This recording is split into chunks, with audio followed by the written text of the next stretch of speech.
Hi, this is your Professor Sudha Kolathu Parambil, Section 11.2 Hypothesis Test for the difference between two proportions.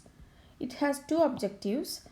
Perform a hypothesis test for a difference between two proportions using the p-value method, and second objective is using the critical value method. Objective 1. Perform a hypothesis test for the difference between two proportions using the p-value method. Are older, more experienced workers more likely to use a computer at work than younger workers? The General Social Survey took a poll to address this question. They asked 350 employed people aged 25 to 40 whether they use a computer at work. And out of that, 259 said they did. They asked the same question of 500 employees who are aged between 41 and 65, and 384 of them said they use a computer at work. The sample proportion of the first one is 259 divided by 350, and sample proportion of the second group of people who are aged 41 to 65, that is 384 divided by 500. So we will get the sample proportion of each group. If you compare these values, this is bigger value, so sample proportion is larger among the older workers. The question of interest is, however, involves the population proportion. There are two population involved: the population of all employees who are aged 25 to 40, and the population of all employed people who are aged 41 to 65. The question is whether the population proportion of people aged 41 to 65 who use a computer at work is greater than the population proportion among those aged 25 to 40. This is an example of the situation in which two independent samples involving the sample proportions. We will describe a method for performing a hypothesis test to determine whether the two population proportions are equal.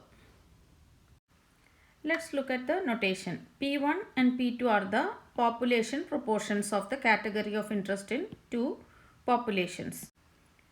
P1 hat and P2 hat are the proportions of the category of interest in two samples. X1 and X2 are the number of individuals in the category of interest in two samples. N1 and N2 are the two sample sizes. We begin with stating the null hypothesis H0 P1 equal P2. Null hypothesis says that the population proportions are equal. An alternate hypothesis, there are three possibilities: less than, greater than, or not equal, depending on the question.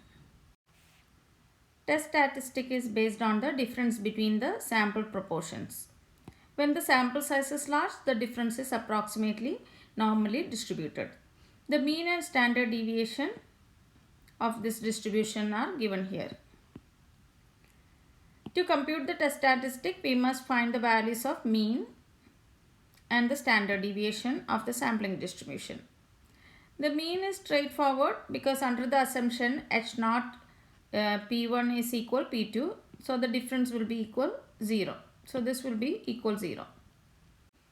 And standard deviation depends on the population proportions P1 and P2, which are unknown. So under the assumption H0, we assume that P1 equal P2. So we estimate P1 and P2 with the same value. So we will replace this P1 and P2 with the same value, P hat, that is known as the pooled proportion, that is X1 plus X2 divided by N1 plus N2. Then if we replace that with P hat, we will get this. Then factor out P hat 1 minus P hat from that. Then this formula will reduce to this form. So this is the standard error. So we can write the test statistic, that is the z-score of P1 hat minus P2 hat. But under the assumption of H0 is true, P1 minus P2 will be 0. So this will cancel. That will be 0. Now look at the assumptions. We have two independent simple random samples. Each population is at least 20 times as large as the sample drawn from it. And the individuals in each sample are divided into two categories. And both samples contain at least 10 individuals in each category. Here we need at least 10 individuals in each category in order to be sure that P1 hat and P2 hat are both approximately normally distributed. Performing a hypothesis test for the difference between two proportions using the p-value method. First we need to check for the assumptions. If assumptions are satisfied, we can proceed with this following step. So first state the null and alternate hypothesis. Then choose a significant level alpha. Then compute the test statistic using this formula. And this is the pooled proportion. And compute the p-value. Depending on the alternate hypothesis, it can be left tail, right tail or two tail test. And if it is a left tail test, p-value is the area to the left side of z. And if it is a right tail test, p-value is the area to the right of z.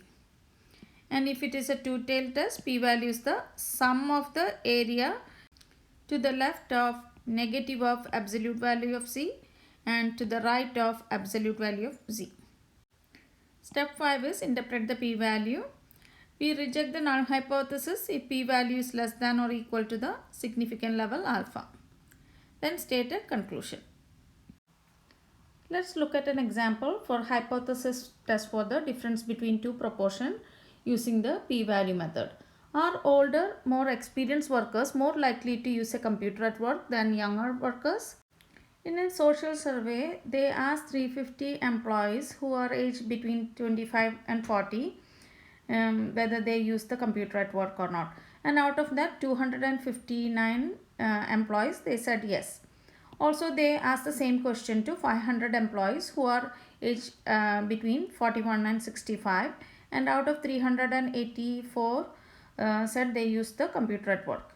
Can we conclude that the older people or older employees use the computer at work than the younger workers? Here we need to use the significant level alpha equal 0.05. First we need to check for the assumptions. Here we have two independent random samples, two different age group, and the populations are more than 20 times as large as the sample. The individuals in each sample are divided into two categories, those who use a computer at work and those who do not use a computer at work. Each sample contains more than 10 individuals in each category. In the first sample, those who use the computer is 259, that is greater than 10, and those who do not use the computer, that is 91, 350 minus 259, that is also greater than 10. And the same thing for the second sample. Since the assumptions are met, first state the null and alternate hypothesis. So let's say P1 is the population proportion of people aged 25 to 40 who use a computer at work, and P2 is the population proportion of people aged 41 to 65 who use a computer at work. The issue is whether the proportions are same or P2 is greater than P1. So we can state the null and alternate hypothesis as P1 equal P2, that is the null hypothesis. P1 less than P2, that is the alternate hypothesis. P2 is greater than P1, that is same as writing P1 less than P2. Step 2 is choose a significant level alpha. Alpha is given in the question. Alpha is 0.05. Step 3 is find the test statistics. So we are going to use this formula. I put all the information in a table so that it will be easier to substitute. For each sample, the sample size, number of individuals, sample proportion is x1 over n1. This will be x2 over n2.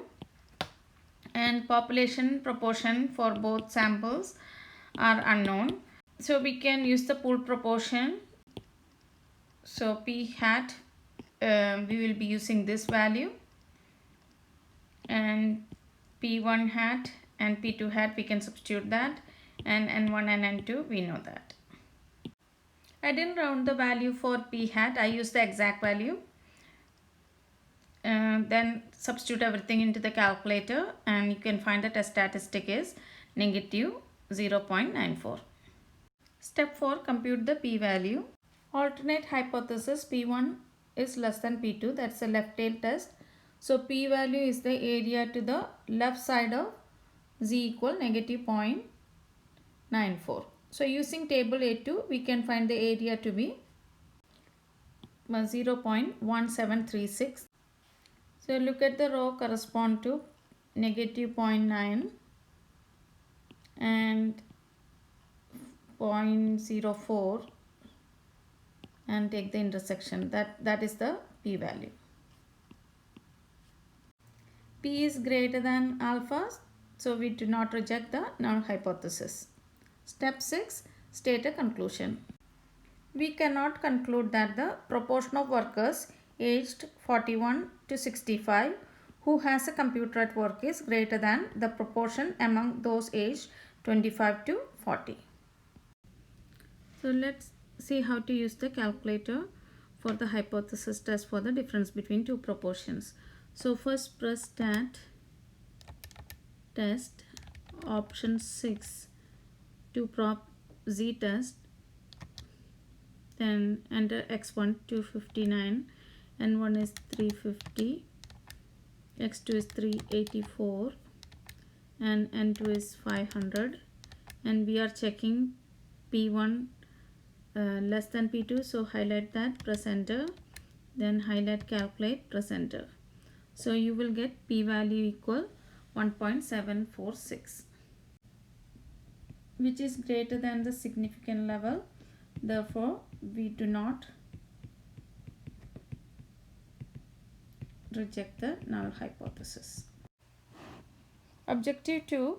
Perform a hypothesis test for the difference between two proportions using the critical value method. The assumptions for the critical value method are the same as for the p-value method. The steps are: first, state the null and alternate hypothesis. Choose a significant level. Find the critical value. Compute the test statistic. And determine whether to reject the null hypothesis or not.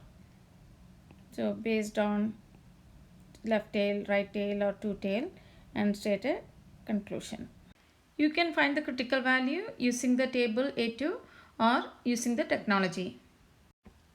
Let's look at an example on performing a hypothesis test for the difference between two proportions using the critical value method.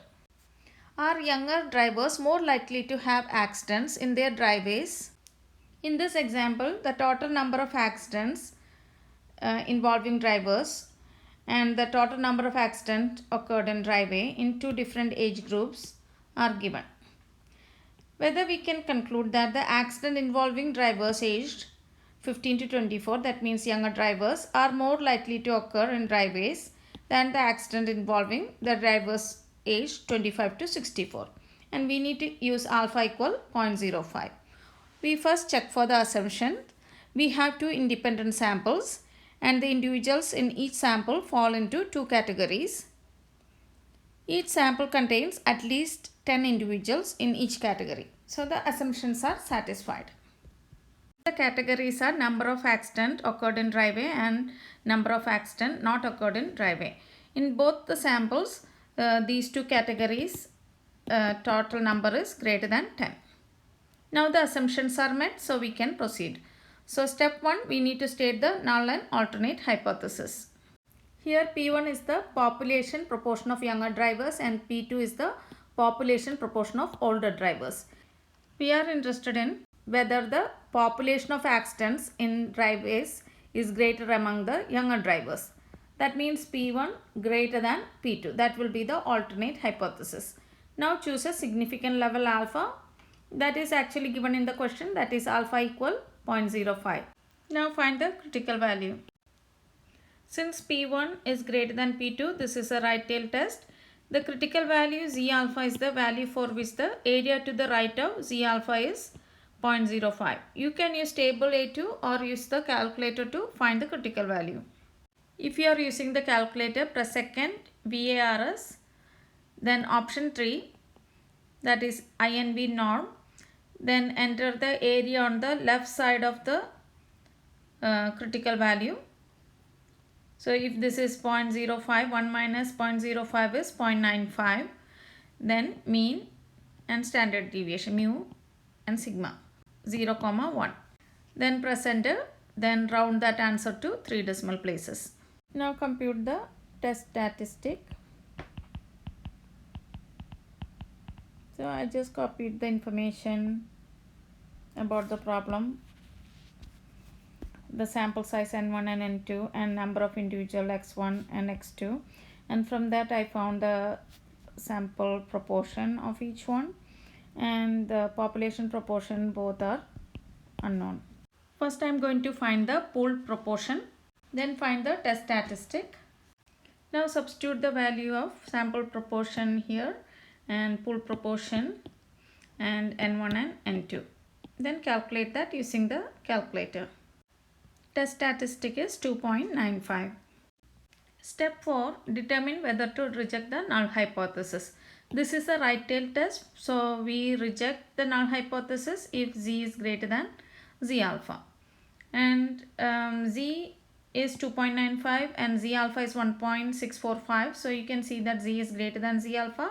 So we reject the null hypothesis at alpha equal 0.5 level. Step 5. State a conclusion. We conclude that the accident involving drivers aged 15 to 24 are more likely to occur in drive A than the accident involving drivers aged 25 to 64.